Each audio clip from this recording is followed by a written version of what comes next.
So here we are back at Wembley. I'm well excited for this one. It's non-league finals day. I should probably explain quickly what non-league finals day actually is, just in case you didn't know. To start, we have the FA Vars. This is a cup competition for those in step 5 and 6 of non-league, basically 9 and 10 tiers down from the Premier League. Then we also have the FA Trophy, which is for teams above that in step 1 to 4. Non-league finals day sees both finals played on the same day in the same stadium, that being Wembley, which of course is a stadium that many non-league players would probably never see themselves playing in. But thanks to non-league finals day, this is a thing that's now very much achievable. I'd never thought I'd buy a half and half scarf. Is today that day? No. Can you buy a quadruple scarf? They should make one. They should make a quadruple scarf. There will be 2 people that buy them. It'll be me and you. So today's FA Vars final is between Ascot United, a team I've already seen before, and Newport Pagnell Town, the current holders of this competition. And then after that, we've got the FA Trophy between Gateshead and AFC Halifax Town. 2 finals back-to-back in Wembley. What more could you want? A coffee? Nah, I'm alright for now. I've already bumped into a Gateshead fan and viewer of the channel. Is it Josh? Hello. Hey mate, he's joined by, I'm told, the official Gateshead photographer. He's clearly packing. Tom's back with his coffee, then he's into cart for some sweets. Alright. That's a long day and Tom said bring a charger. So I brought a bag for said charger, a leather wash bag, normally for toiletries. There are restrictions though. I can confirm that we are bang on the money. This bag has more than a charger in it though, and I'll go through the contents of it very soon. And for now, we just need a name, and I'll be calling him Trevor, because he's leather. Today we're heading to Club Wembley. It sounds fancy. I don't know how fancy it will be. We'll find out. First job, because we're always running late, aren't we? To find our seats.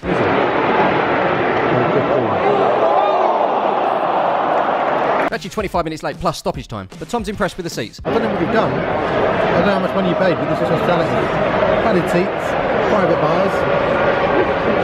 They must have known who you were. As long as Tom's happy, then I'm happy. So we are currently witnessing the FA Vars, and there is the Ascot fans in the yellow, and here is the Newport Pagnell Town fans in the green, who have brought slightly more, I'd say. No goals in this one at the moment. Person next to us said we haven't missed a thing. I'm left wondering if this keeper's ever been lobbed in his career. If not, what better day to do it? Nice to see a few fans from the other teams checking in. This is where the Gateshead fans will be sitting, and over there will be Halifax Town. Hopefully this game will come alive at some point, because right now it's not really living up to expectations. What are my expectations? I don't actually know. It's a cup final though, and I want to see a good game. When I visited Ascot United, we bumped into this guy called Neil. He was doing everything down there. So I hope he's somewhere today enjoying Wembley. Wherever you may be, Neil, keep up the good work. I think for me the most exciting thing I've seen in this game so far is this, and with 6 minutes added on, we must have missed something. I'm hungry. So let's get some food. So Club Wembley has the Lioness Bar, which we'll go in soon, and also this place called Chips and It. Chips and what? No, Chips and It. Chicken and chips, £8.50. Whacked some barbecue sauce on and went into the Lioness Bar. Added a cider, that's another £6.50. We've just chilled in here as the second half carries on, and we're joined by the guys at Location Football. Hi. Hello. Be sure to check out their channel for all things non-league football. It's not that funny. Hi, Smiv. Hello, Scott. Just spotted this guy with a pink hat and thought it was Tom.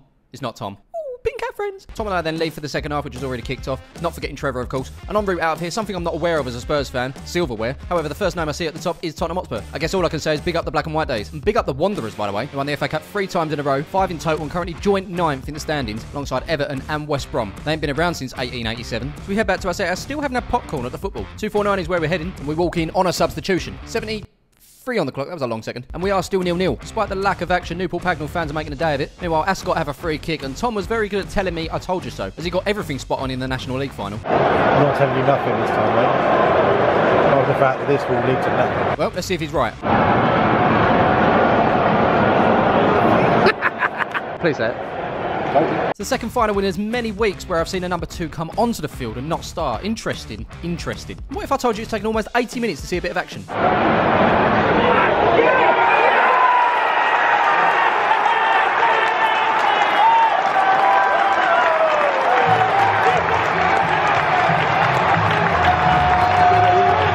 Well, there you have it. It's the men in yellow that take the lead. Kai Walters at the near post, glancing it to the back post. Hopefully we'll see an action-packed last 10 minutes. Well, we had some handbags, some swinging scarves, and a shot from distance that didn't trouble anyone. They look gutted. Absolutely gutted. Gareth, like me, is waiting to capture the final whistle, and here it is. There you go.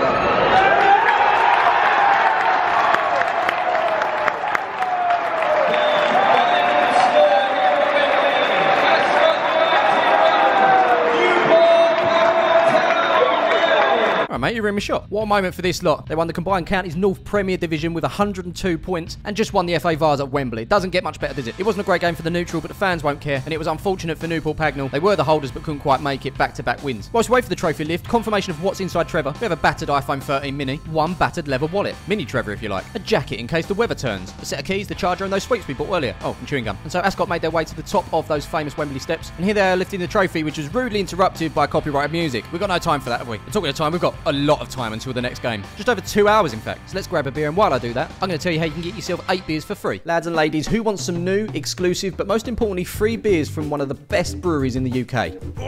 These are my good friends over at Beer 52. They're back on the channel, and this time in collaboration with Siren Brewery. And they've collaborated with 8 different breweries across the world to bring you 8 exclusive beers you will not find anywhere else. If you want to get your hands on one of these, all you got to do is head over to beer52.com/Smiv. That's beer52.com/Smiv. Cover the postage of $5.95, and your free case will be shipped straight out to you. Now, if you don't know, Beer 52 are the industry experts when it comes to this stuff. Each month, they carefully put together a brand new case showcasing the best craft beer and independent breweries from around the world. And as I just mentioned, they've teamed up with beer legend Siren to celebrate the brewery's 10th birthday. Happy birthday! Siren are renowned for their IPAs, and this one here, Active Deadline Mode, is like a highlights reel of their very best, bursting with tropical flavours. Wow. Depth. I really like that. There's also the Italian Pilsner in Pastel Pils. I'm so messy at opening beer. So that's much lighter, clean. And the mad thing is you will not be able to pick this up in the supermarket. When it comes to choosing your case, if you don't like dark beer, you can always switch to light. Each case also comes with a couple of snacks. In this one, I've got some sweet chili popped veggie crisps from Good and Honest. I love my job. What else we got? You sure? Oven baked pea snaps, sea salt and balsamic vinegar. Oh, wow. I need a whole factory's worth of this. As well as all that, you get an award-winning Ferment magazine as well. This magazine is packed with info on the beers that you received and of course Siren's story as well. And even after all of that, if you're still unsatisfied, you can pause or cancel at any time. So that's beer52.com/Smiv. That's beer52.com/Smiv. Cover the postage of $5.95 and this case could be yours right away. Yeah, get involved. Anyway, we've found a seat. Let me put that down there. And it's got power as well. Look at that. I don't know where the time went, but we've got 1 hour and 25 and we are powered up. For entertainment, we've got this screen on loop. Tom's got himself comfortable. Feet are out. Ugh. I think the sofa over there would suit him more.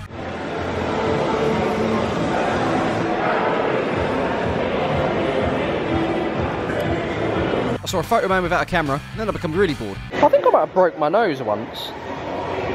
Just part of the video. Yeah, good. You can see how it twists. There's a little bit of a twist. You ever been punched in the face? As I begin to think about all the times I've been punched in the face, I've realised that a lot of people need the toilet, and these security guards aren't letting them. Literally, the toilet is just on the opposite side there. And this lot are being busy, they're sending them out the other end. Go on, off you go. Here comes another victim. I mean, he's going. He's going. Come on, it's literally just there. Can I just go for a piss? Nope. No, you can't. This guy came in quite a hurry. I think he really does need a piss, but unfortunately, like the others, he's going to be turned around. And that's essentially what we did to kill time until 4:15. And look where we're back at. It's chips in it. Chips and what? Chips and it. A steak and ale pie has been acquired. Wembley Way, also known as Olympic Way. I can't work out if people are coming or going. Then I bumped into 2 viewers from the northeast. It's Jacob and Adam. Hello. Hello. Hello, hello. Back to 249. And back to the seats where it's a little bit busier. And don't worry, this time, we are on time. It's FC Halifax versus Gateshead, and it's live. But it's not. Not at all.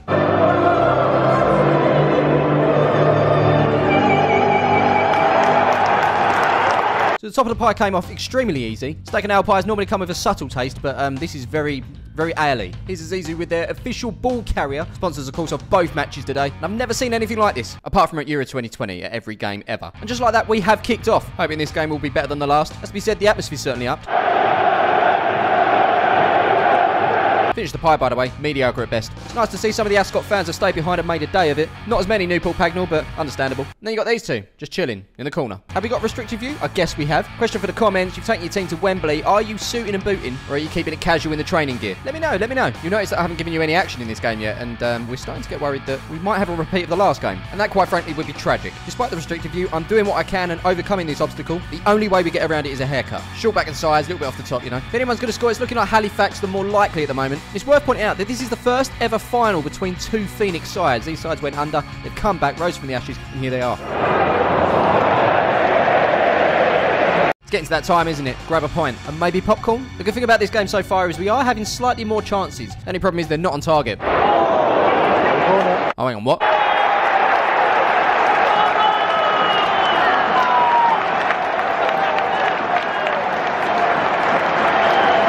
Halifax go mad and wave the flags. The goal was scored by Jamie Cook. A little bit fortunate. It was a horrible, horrible back pass to the keeper. All he can do is boot it out. Jamie Cook closes it down. It comes off of him and into the back of the net. It falls. And that happened just before half-time, which it now is.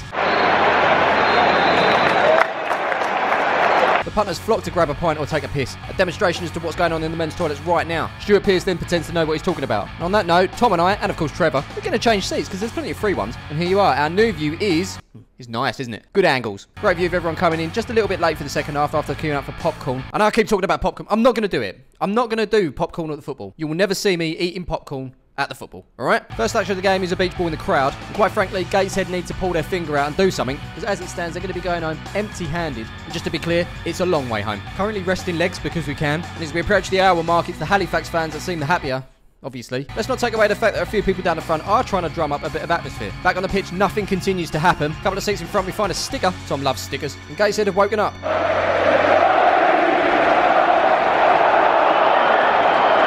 Looking up, I feel like Wembley's roof here could do with a bit of a clean. And somehow, someway, the conversation has gone to Fireman Sam. We come up with this theory that Fireman Sam is actually on a quota, and he needs to be putting out at least 5 fires a week. And we think Fireman Sam is actually starting his fires himself, just so he can stay in the job. Sam, where you going with that lighter fuel? Sam, why are you taking a flamethrower into the woods? Sam, can you stop taking the batteries out my fire alarm? Down in front, we've got some absolute hooligans. Halifax fans, they are. They've been giving all the fingers to the Gateshead fans, especially Cuphold already in the middle here. Gateshead have got about 10 minutes to save their day. Otherwise, it will disappear very much like this plane into the very low cloud that we have right now. Just waiting for it to disappear so I can show you what I was describing. There you go. Here's a shot of my nostrils, as I wonder whether today was a good idea or not. There, my friends, is the total attendance for today. And that, I've got to say, is quite disappointing compared to previous years. More on that in a bit, but right now we've got a shot on target.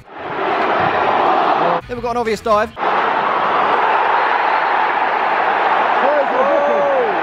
And then we've got 7 minutes added on. Great. Have I just spotted the official Gateshead photographer down there with his hands on his head? As I say, it's a long way to come to see a game like this, and if you lose it, even worse. So about those 7 minutes.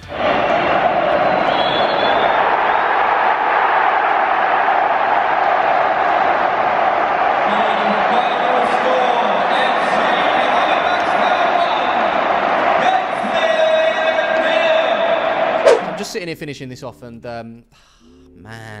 man, I love non-league football. It's actually the first time I've been to non-league finals day, and what I discovered is putting these games inside Wembley takes away everything non-league about it. In my head, I'm like, we're at the National Stadium, we've got 2 cup finals back to back, it's going to be an amazing day. But in reality, we've got this big, you know, mostly empty bowl, and the games unfortunately were pretty bad. Not to mention we had to wait 2 hours in between. I don't think non-league finals day is great. Maybe I would feel different if the games were better, but I just think Wembley's not a great place for it. Tom's actually just messaged me the attendances in non-league finals day, and back in 2022 it was 46,000. That was Wrexham, so understandable, it was a little bit inflated. In 21 it was a bit COVID-y. 2019 we had 42,000, almost 43. 2018 was 31,000, and 2017 was 38,000. So this particular non-league finals day was actually much less than in previous years. I wonder if we just round it off at around sort of 30, 35,000, could we get a stadium that's still good and an upgrade for most non-league players and managers and fans, but it'll feel more like an event, and hopefully the atmosphere gets locked in there as well. On the flip side of that, I can't argue with the fact that, you know, Wembley's a really special place, and if you are a supporter of one of these teams like Ascot today, and of course Halifax, you're not going to mind if the atmosphere is crap. You're just there to see your team win. So I can see why everyone would be happy from those 2 sets of fans, but as a neutral, this was horrible, and this is probably the worst ever time I've had at the football. And I'm not even exaggerating, I've seen lots of 0-0s. And the other thing that was crap is you can't leave the stadium, so in those 2 hours you couldn't even leave and come back. I had a horrible time at non-league finals day. I didn't enjoy it. I sit here sad because I was just really excited for it. And did I come away feeling satisfied?